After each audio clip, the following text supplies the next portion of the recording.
오늘 아침 우리에게 주시는 하나님 말씀은 욥기 18장 1절로 21절까지의 말씀입니다. 욥기 18장 1절로 21절까지의 말씀을 봉독하겠습니다. 수아 사람 빌닷이 대답하여 이르되 너희가 어느 때에 가서 말의 끝을 맺겠느냐 깨달으라. 그 후에야 우리가 말하리라. 어찌하여 우리를 짐승으로 여기며 부정하게 보느냐. 울분을 터뜨리며 자기 자신을 찢는 사람아, 너 때문에 땅이 버림을 받겠느냐? 바위가 그 자리에서 옮겨지겠느냐? 악인의 빛은 꺼지고 그의 불꽃은 빛나지 않을 것이요, 그의 장막 안의 빛은 어두워지고 그 위의 등불은 꺼질 것이요, 그의 활기찬 걸음이 피곤하여지고 그가 마련한 꾀에 스스로 빠질 것이니, 이는 그의 발이 그물에 빠지고 올가미에 걸려들며 그의 발 뒤꿈치는 덫에 치이고 그의 몸은 올무에 얽힐 것이며, 그를 잡을 덫이 땅에 숨겨져 있고 그를 빠뜨릴 함정이 길목에 있으며, 무서운 것이 사방에서 그를 놀라게 하고 그 뒤를 쫓아갈 것이며, 그의 힘은 기근으로 말미암아 쇠하고 그 곁에는 재앙이 기다릴 것이며, 질병이 그의 피부를 삼키리니 곧 사망의 장자가 그의 지체를 먹을 것이며, 그가 의지하던 것들이 장막에서 뽑히며 그가 공포의 왕에게로 잡혀가고 그에게 속하지 않은 자가 그의 장막에 거하리니 유황이 그의 처소에 뿌려질 것이며, 밑으로 그의 뿌리가 마르고 위로는 그의 가지가 시들 것이며, 그를 기념함이 땅에서 사라지고 거리에서는 그의 이름이 전해지지 않을 것이며, 그는 광명으로부터 흑암으로 쫓겨 들어가며 세상에서 쫓겨날 것이며, 그는 그의 백성 가운데 후손도 없고 후예도 없을 것이며, 그가 거하던 곳에는 남은 자가 한 사람도 없을 것이라. 그의 운명의 서쪽에서 오는 자와 동쪽에서 오는 자가 깜짝 놀라리라. 참으로 불의한 자의 집이 이러하고 하나님을 알지 못하는 자의 처소도 이러하니라. 아멘. 자, 욥기 18장의 말씀을 우리가 읽었는데, 이 욥기 18장의 말씀은 욥의 세 친구 가운데 빌닷이라고 하는 사람이 이 두 번째로 욥에 대해서 말하는 겁니다. 자, 이 빌닷의 이야기는 우리가 이미 8장에서 빌닷이 욥을 책망하면서 죄로 말미암아 네가 재난당하는 거야 라고 하는 그런 이야기들을 이 세 친구들이 계속 주장하는 건데, 자, 8장과 오늘 18장을 한번 여러분 비교해 보면서 한번 읽어보시기 바랍니다. 왜냐하면 엘리바스나 또 빌닷이나 소발, 이 세 사람이 욥에게 했던 말들이 세 번에 걸친 논쟁이기 때문에 세 번 등장을 하게 됩니다. 자, 그런데 첫 번째 이야기했을 때와 또 두 번째 이야기했을 때, 그리고 세 번째 이야기했을 때 이 각각 이 친구들의 그 말의 어투와 또 말의 내용들이 조금씩 차이가 있습니다. 쉽게 말하면 첫 번째 논쟁에서는 욥에게 처음 말을 꺼내는 것이기 때문에 조금은 부드러운 어조가 있습니다. 그래서 말을 할 때 더 강경하게 아주 더 혹독한 말을 하기보다는 그래도 좀 말을 좀 그나마 좀 순화해서 말을 합니다. 그래서 8장의 이야기도 빌닷의 이야기고 또 오늘 18장의 이야기도 빌닷의 이야기입니다. 이 18장의 두 번째 빌닷의 이야기는 첫 번째 그 8장에 나오는 이야기보다 좀 더 그 내용이, 그 표현들이 아주 혹독합니다. 그래서 악한 자들은 이렇게 될 거다라고 하는 이야기를 아주 쏟아부으면서 결국 그 악한 자가 누구냐면 욥 너 자신이다 라고 하는 것을 말하고자 하는 것입니다. 그러다 보니 이 18장의 이야기에서 욥은 아마 더 가슴 아픈 마음으로 이 이야기를 들으면서 마음 가운데서 끓어오르는 분노를 아마 느꼈을 겁니다. 그래서 욥은 이 친구들의 이야기가 있을 때마다 계속해서 그 다음에 욥의 반박이 이어지게 됩니다. 속도 모르고 또 욥의 그러한 그동안의 삶도 알지 못하면서 욥을 단죄하고 또 욥을 굉장히 비난하고 욥의 가슴을 후벼 파는 그런 말들을 쏟아내는 이러한 사람들, 친구라고는 하지만 먼 곳에서 위로하기 위해서 왔다고는 하지만 욥에게는 전혀 위로가 되지 못했던 겁니다. 그러니까 우리가 앞서서 보았던 것처럼 재난을 주는 위로자구나 라고 하는 말이 이 친구들의 모습이었던 겁니다. 자, 오늘 본문의 말씀을 살펴보면 1절 말씀에 수아 사람 빌닷이 대답하여 이르되, 이 빌닷이 욥의 이야기를 듣고 마음 가운데 이거 안 되겠구나, 이 욥이야말로 참 더 많이 이 책망을 받아야겠구나 하는 마음에서 두 번째 이야기를 꺼내는 겁니다. 자, 2절 말씀에 보면 너희가 어느 때에 가서 말의 끝을 맺겠느냐, 깨달으라, 그 후에야 우리가 말하리라. 자, 여기 2절을 시작하면서 너희가 라고 되어 있습니다. 자, 너희라고 하는 말은 2인칭 복수입니다. 그러니까 너희 그랬으니까 욥 말고도 또 다른 사람들을 지칭하는 건가, 이렇게 읽을 수가 있습니다. 그러나 사실 이것은 좀 번역상에서의 그러한 모습이고, 이 이야기는 빌닷이 욥을 향해서 지칭하는 겁니다. 자, 그래서 어느 때에 가서 너의 그 말을 끝내겠느냐, 즉 여기서 말의 끝을 맺겠느냐라고 하는 것은 좀 거칠게 표현하면 이제 입 닥쳐라 라고 욥에게 말하는 겁니다. 자, 그래서 세번역 성경은 이 구절을 이렇게 번역합니다. 너는 언제 입을 다물 테냐? 제발 좀 이제라도 눈치를 채고서 말을 그치면 우리가 말을 할 수 있겠다. 이게 2절 말씀의 세번역 번역입니다. 자, 그래서 이 빌닷은 욥이 너무 말이 많다고 말하는 겁니다. 이제는 좀 입 좀 닥치고 좀 눈치껏 좀 너 조용히 우리가 말하는 것을 좀 깨달으라. 그래야만 우리가 말할 수 있지 않겠냐. 그러면서 욥이 말하는 것에 대해서도 이제 이 빌닷은 책망을 하는 겁니다. 자, 3절 말씀에 어찌하여 우리를 짐승으로 여기며 부정하게 보느냐. 빌닷은 이 욥의 이야기를 들으면서 그렇게 생각했던 겁니다. 이 욥의 이야기가 마치 그 친구들의 조언을 조언으로 받지 아니하고, 그래서 그 친구들이 말하는 것들을 마치 이 친구들 짐승처럼 여기면서 부정하게 보느냐라고 하는 이 말을 세번역 성경과 쉬운 성경에서는 어리석게 보느냐 이렇게 번역을 합니다. 이 친구들의 이야기를 어리석은 자의 말로 욥이 받아들이면서 반박을 하고 있다고 책망한 것입니다. 자, 4절 말씀에 보면 울분을 터뜨리며 자기 자신을 찢는 사람아, 너 때문에 땅이 버림을 받겠느냐? 바위가 그 자리에서 옮겨지겠느냐?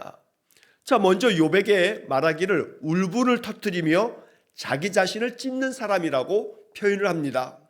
그러니까 욥이 마음 가운데 그 분노가 계속해서 마음에서 터져 나오기 때문에 그런 못된 말을 쏟아내고 있는 것이라고 지적하는 겁니다. 자기 자신을 찢는 사람, 욥이 자기 자신에 대해서 이제 이렇게 사는 것보다는 죽는 게 낫겠다 하면서 자기의 생일을 저주하고 하나님께서 나를 관역으로 삼으셔서 화살을 쏘고 계신다고 이러한 이야기를 하는 것은 자기 자신을 찢는 것이나 다름없다. 이렇게 주장하면서 네가 아무리 그렇게 주장해 봐야 너 때문에 땅이 버림을 받겠냐?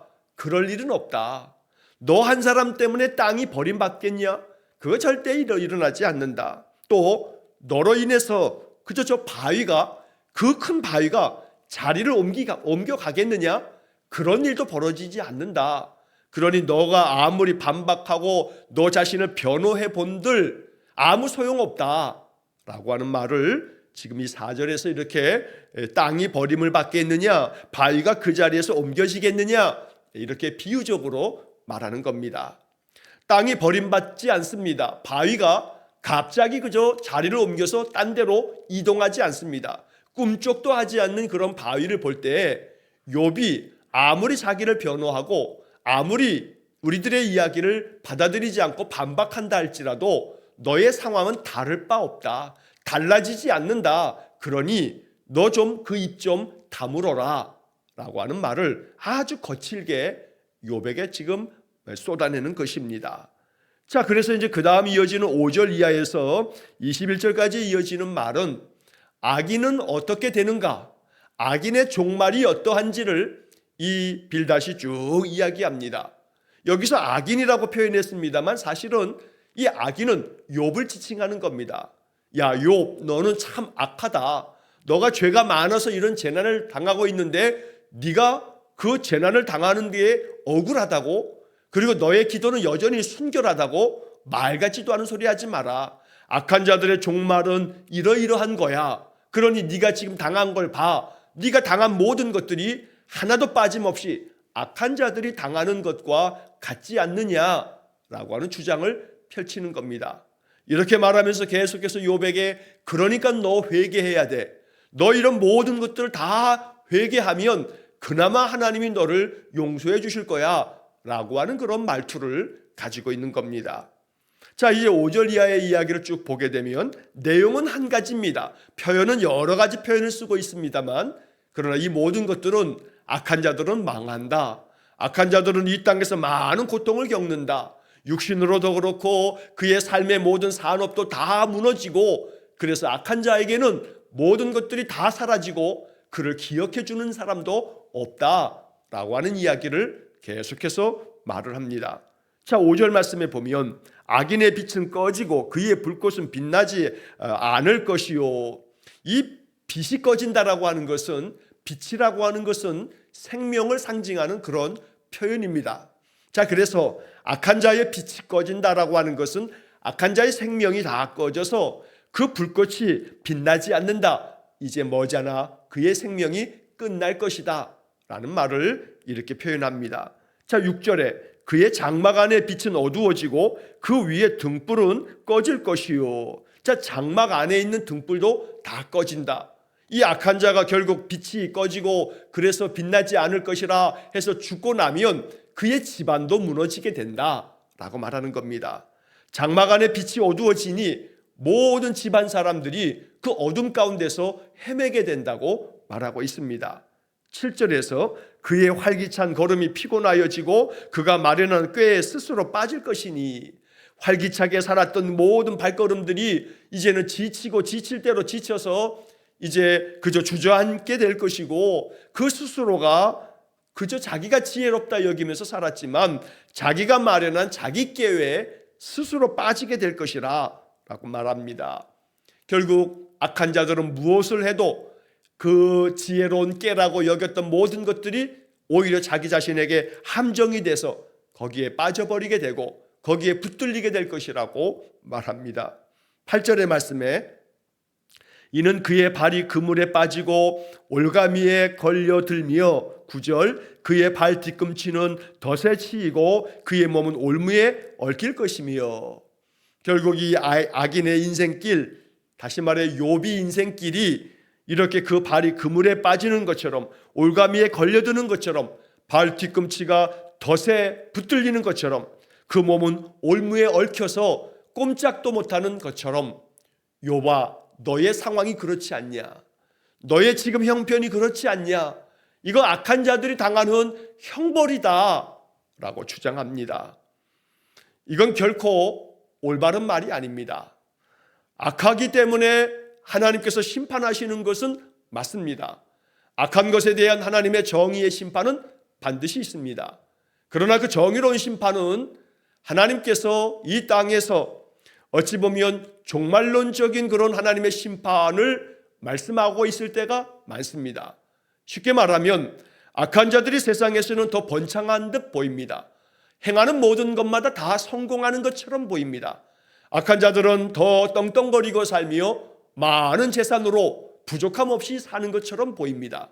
그러나 결국 그런 것이 그에게는 심판이 되기도 합니다. 왜냐하면 하나님을 찾지 않기 때문입니다. 부족함이 없으니 하나님이 필요하지 않습니다. 하나님이 필요하지 않으니 하나님께로 나아갈 필요도 없습니다. 그러니 결국 그들은 망하는 길로 나아가게 되는 것입니다. 그러니 하나님께서 이 죄악 가득한 악인에 대해서, 죄인에 대해서 심판하시는 것은 이 땅에서는 그냥 내버려 두사 그들이 모든 것 다 넘치게 사는 것 같지만, 그러나 하나님께서 그 생명이 끝나는 날, 또 하나님께서 심판하시는 그날, 그는 돌이킬 수 없는 그러한 멸망의 길에서 벗어날 수 없게 된다는 것입니다. 자, 그래서 이 이야기 속에 빌닷의 이야기는 사실은 욥에게 해당되는 이야기가 아니라 어찌 보면 이 욥에게 찾아와서 위로한답시고 욥을 저주하는 이 세 친구들에게 해당되어지는 그런 말씀일지 모릅니다. 자, 그래서 욥은 그들의 이야기가 정말로 가슴 아픈, 오히려 욥의 가슴을 찢는 그러한 이야기들이지만, 그러나 이 이야기들을 통해서 욥은 계속해서 하나님 앞으로 더 가까이 나아가는, 사람에게는 더 이상 희망이 없으니 사람에게 소망 두지 아니하고 더 하나님만을 바라보게 되는 그런 믿음의 길로 나아가게 되는 것입니다. 자, 이어서 10절 말씀을 보게 되면 그를 잡는 덫이 땅에 숨겨져 있고 그를 빠뜨릴 함정이 길목에 있으며, 그러니 인생길 앞에서 언제나 그 앞에는 덫이 놓여 있고 또 그 앞에 또 함정이 있어서 그 함정에 빠지거나 그 덫에 그저 붙잡혀서 어떠한 것도 행할 수 없는 그런 지경에 빠지는 것, 악한 자들에게 처해지는 형벌이라고 계속 말을 이어갑니다. 11절의 말씀에 무서운 것이 사방에서 그를 놀라게 하고 그 뒤를 쫓아갈 것이며, 여기 무서운 것이라 하는 것은 어찌 보면 외적들의 침략을 말하는 것이기도 하고 또 그 뒤를 쫓는다라고 하는 것도 결국 무언가에 계속해서 쫓기듯이 살아가는 그런 인생을 말하곤 합니다. 자, 그래서 그 뒤를 쫓아간다라고 하는 표현을 가만히 묵상하다 보면 어찌 보면 우리의 마음 가운데 뭔가 자꾸 쫓기는 마음 때문에 안절부절 못하고 불안해하고 염려에 빠지고 그러면서 마음 괴로운 삶을 살아가는 것, 근데 이러한 모든 것들이 결국 자칫하면 나의 죄 때문인가, 내가 악하기 때문인가, 하나님 나를 벌하시는 건가 라고 하는 논리로 흘러가면, 그러면 하나님의 은혜의 복음의 자리에 서지 못하고 계속된 그런 율법적인 그 올가미에 사로잡혀서 우리가 숨을 허덕이게 될 것입니다. 하나님의 은혜의 복음은 우리가 어떠한 죄와 악을 행한다 할지라도 겸허한 마음으로 하나님 앞에 나와 십자가의 그 피로 내 죄를 사하여 달라고 기도하면 하나님 우리의 모든 죄를 시편의 말씀처럼 동이 서쪽에서 먼 것처럼 우리의 죄가를 다 던져버리시겠다라고 약속해 주시는 겁니다. 성도는 약속을 믿는 사람들입니다. 우리의 모든 죄악된 것, 그것이 무엇이라 할지라도 하나님 앞에 고백하며 기도하면 하나님 우리의 모든 죄악된 것들을 다 지워버려 주십니다. 하나님이 지워버리신 것을 다시금 기억해내 가지고 그것 때문에 이러한 죄를 이러한 형벌을 당하는 건가 라고 하는 그러한 함정에 빠져서는 안 되는 겁니다. 하나님 앞에서 우리의 모든 죄악된 것들은 예수님의 십자가의 보혈로 깨끗이 씻겨나갔고 이제는 돌이킬 수 없는 것으로 다 이제 잊혀졌기 때문에 우리의 마음에서도 지워버려야 합니다. 그러나 언제나 근신하는 마음으로 죄 가운데 빠지지 아니하도록, 악한 것을 행하지 아니하도록 날마다 말씀 안에 서서 더욱더 경건에 힘쓰면서 살아갈 때에 하나님의 은혜는 더욱 우리에게 풍성하게 주어질 겁니다. 그러나 무언가에 의해서 우리가 많은 괴로움들을 당할 때에는 하나님이 나를 고난의 풀무불 속에서 나를 더욱더 강하게 만드시는구나, 나를 정금같이 내 믿음을 만들고 계시는구나 라고 믿으면서 주님을 바라봐야 되겠습니다.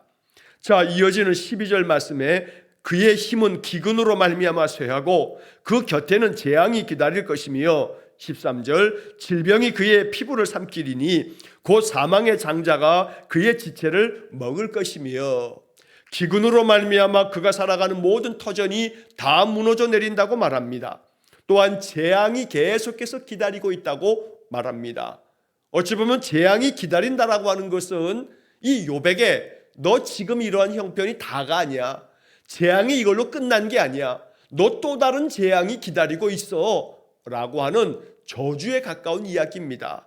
악한 자들에게는 재앙이 기다린다고 하는 것, 기다린다라고 하는 것 자체가 지금이 아니라 앞으로도 재앙이 펼쳐질 거라고 말하는 거 아니겠습니까?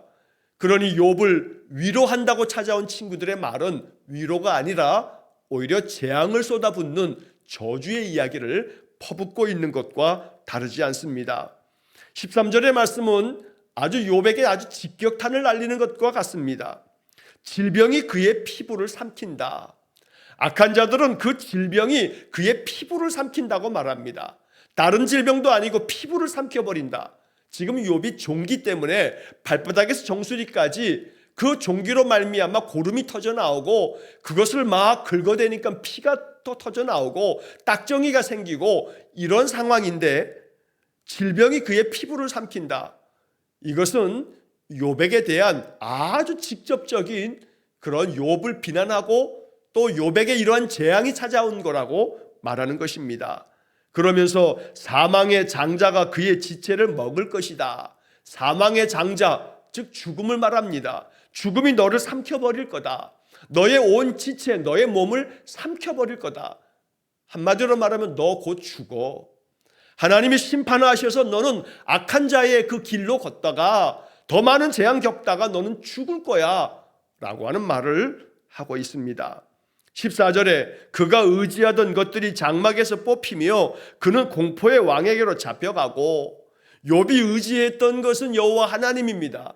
그러나 친구들은 욥에게 이런 재앙이 찾아온 걸 보면 욥이 하나님만을 섬기지 아니하고 헛된 것들을 섬기고 의지한 거 아니야 하는 마음속에 단정을 하고 이렇게 말하는 겁니다. 그래서 네가 의지했던 것들 너 이제 다 그 장막에서 뽑혀버릴 거야. 네가 의지한 거 다 헛수고야. 아무 소용없어. 또 공포의 왕에게로 너 잡혀간다. 이 공포의 왕은 곧 그 앞에 나와 있는 사망의 장자와 같이 죽음을 이렇게 비유적으로 표현한 겁니다. 15절에 그에게 속하지 않은 자가 그의 장막에 거하리니 유황이 그의 처소에 뿌려질 것이며, 유황불이라고 말하는 것처럼 유황이 뿌려진다는 것은 그의 집안이 완전히 불타 소멸되어지는 것처럼 그렇게 사라질 것이라는 겁니다. 그 대신에 그의 장막터에는 그에게 속하지 않은 자, 다른 사람들이, 외부인들이, 타인들이 와서 너의 장막터에서 이제 살게 될 것이라고 말합니다. 그러니 욥에게 있어서 모든 것들이 다 소멸되고 다 빼앗기고 이렇게 죽음으로 이제 내몰리게 될 것을 말하고 있습니다. 16절의 말씀에 밑으로 그의 뿌리가 마르고 위로는 그의 가지가 시들 것이며, 아래서 뿌리도 말라버리고 위에는 가지도 다 시들어버리고 완전히 죽을 것을 이렇게 말합니다. 17절 그를 기념함이 땅에서 사라지고 거리에서는 그의 이름이 전해지지 않을 것이며, 욥을 기념한다 하는 것은 이 욥이 어느 누구의 기억 속에서도 이제 기억될 일이 없다는 겁니다. 완전히 땅에서 사라지게 돼서 욥을 기억해 줄 자가 아무도 없다고 말하는 겁니다. 거리에서 그의 이름을 전해주는 사람도 아무도 없다. 그래서 그의 이름은, 이 악한 자들의 이름은 이제 완전히 동네에서도 사라져버리게 될 거다. 결국 욥이 이제 죽고 나면 욥을 기억해 주고 욥을 생각해 줄 자도 아무도 없을 거라고 말합니다. 18절의 말씀에 그는 광명으로부터 흑암으로 쫓겨 들어가며 세상에서 쫓겨날 것이며, 광명에서 흑암으로 쫓겨난다. 결국 이런 생명이 이제는 사망으로 들어가게 될 것을 말하고 있습니다. 그래서 세상에서 쫓겨나 이제 저 무덤 속으로, 저 흑암, 어둠 가득한 저 땅속 무덤으로 너는 들어가게 될 거다라고 말하고 있습니다. 19절의 말씀에 그는 그의 백성 가운데 후손도 없고 후예도 없을 것이며 그가 거하던 곳에는 남은 자가 한 사람도 없을 것이라. 후손도 없고 후예도 없다. 욥의 10자녀가 다 죽었습니다. 욥에게는 아무런 이제 자손들이 없습니다. 그러니까 이 이야기는 악한 자들이 이런 일을 당할 건데, 욥 네가 이런 일들을 당한 걸 보면 너는 죄인임에 틀림없다. 너는 악인임에 틀림없다 라고 주장하는 겁니다. 20절의 말씀에 그의 운명에 서쪽에서 오는 자와 동쪽에서 오는 자가 깜짝 놀라리라.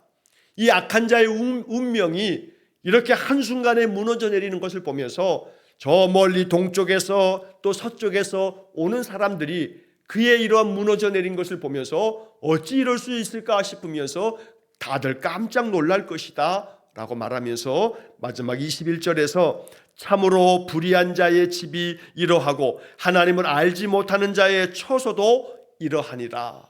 불의한 자가 결국 이렇게 망할 것이다. 하나님을 알지 못하는 자의 집도 이렇게 무너져 내릴 것이라고 말합니다. 그래서 이 빌닷의 이야기는 네가 불의한 자야. 너야말로 하나님을 알지 못하는 자야 라고 하는 주장을 펼치는 겁니다.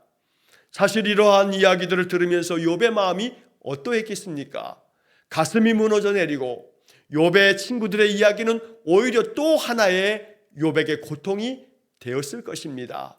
그러니 사람을 위로한다 함이 사람의 마음을 어루만지며 그의 눈물을 닦아주고 또 그를 다시금 용기를 북돋게 해주어서 더 하나님의 은혜가 그에게 임하기를 빌면서 그 옆에서 함께 위로해주는 그러한 참된 위로자, 우리는 세상에서 위로자를 찾는 것이 아니라 하나님께서 내 삶의 위로자가 되시기를 빌며 기도해야겠습니다.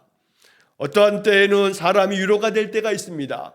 사람들이 내 마음을 알아주고 내 마음을 위로해 줄 때가 있습니다. 그러나 종국에 가서 참된 위로자는 오직 주님밖에 없음을 또 알아야 합니다. 그렇게 내 마음에 위로가 되었던 사람이 어느 한순간에는 또 내 마음에 큰 낙담을 일으킬 수도 있기 때문입니다. 사람은 한결같지가 않습니다. 변덕이 있습니다. 그 사람의 연약함이 우리의 마음 가운데 의지가 되어서는 안 된다는 겁니다.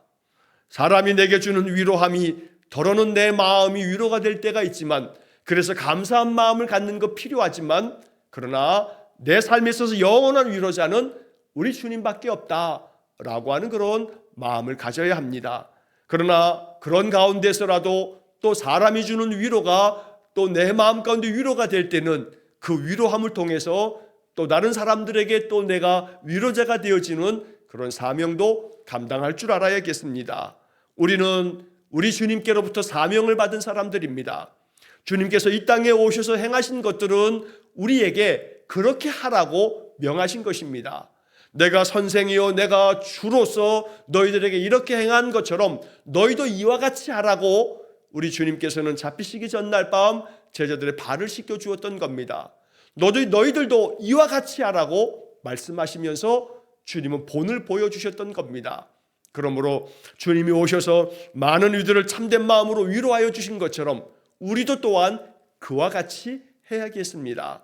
위로할 때에는 그들의 모든 삶의 모습들을 내 마음 깊이 나도 공감하면서 그들의 마음을 진심 어린 마음으로 그 눈물 닦아주듯이 위로하고 또 그 마음을 어루만져 줄 아는 마음이 있어야겠습니다.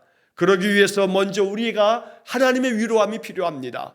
하나님께서 나를 위로해 주시고 또 내 마음에 용기를 북돋아 주셔서 내 마음이 성령으로 충만해질 때에 다른 사람을 위로할 수 있는 그런 마음의 힘이 생겨지는 것입니다. 그러므로 하나님 앞에 은혜 받아야 할 이유는 내가 받은 은혜가 다른 이들에게 흘러갈 수 있기 때문입니다. 내가 메마르면 내 안에서 그 메마른 것으로 인해서 은혜가 흘러가지 않습니다. 은혜 받아야 할 이유는 나 자신을 위해서도 이겠습니다만 내 주변 사람들을 위해서라도 내가 은혜 받아야 합니다. 그래야만 내 안에 충만해진 은혜가 주변 사람들에게 흐르면서 하나님께 영광된 삶이 될 줄로 믿습니다. 오늘도 성령 충만하셔서 내 안에 은혜가 충만함으로 말미암아 주변 사람들에게도 따뜻한 말 한마디와 또 그들을 돕는 손길과 또 사랑의 섬김으로 인해서 아름다운 덕을 끼침으로 인해서 오늘도 하나님의 사람으로 참으로 예수 그리스도에게 속한 자로서의 아름다운 그러한 향기를 바라는 복된 삶이 되시기를 주의 이름으로 간절히 축원합니다. 기도하겠습니다. 사랑과 자비가 풍성하신 하나님, 말씀을 읽고 묵상할 때마다 우리의 마음이 어찌하면 좋을지 깨달음을 허락해 주셔서 말씀이 주는 지혜를 따라 인생을 살아가는 저희 모두가 되게 해 주옵소서. 오늘도 이 아침 우리에게 보혜사 성령님 충만하게 임재하셔서 성령 충만한 은혜가 우리의 마음속에서 솟아나서 내 주변 사람들에게도 은혜를 끼치며 그들을 위로하고 붙들어주고 일으켜주는 귀한 사명 감당케 해 주옵소서. 우리 성도들에게 먼저 은혜가 충만해야겠사오니 하나님, 언제나 주님께 나아간 우리 성도들의 삶 속에 놀라운 축복을 내려주셔서 즐거운 마음으로 또 감사가 넘치는 마음으로 아름다운 선한 영향을 끼치는 우리 성도들의 삶이 되게 해 주옵소서. 오늘도 한날의 모든 삶을 주님께 의탁하오며 예수님 이름으로 기도하옵나이다.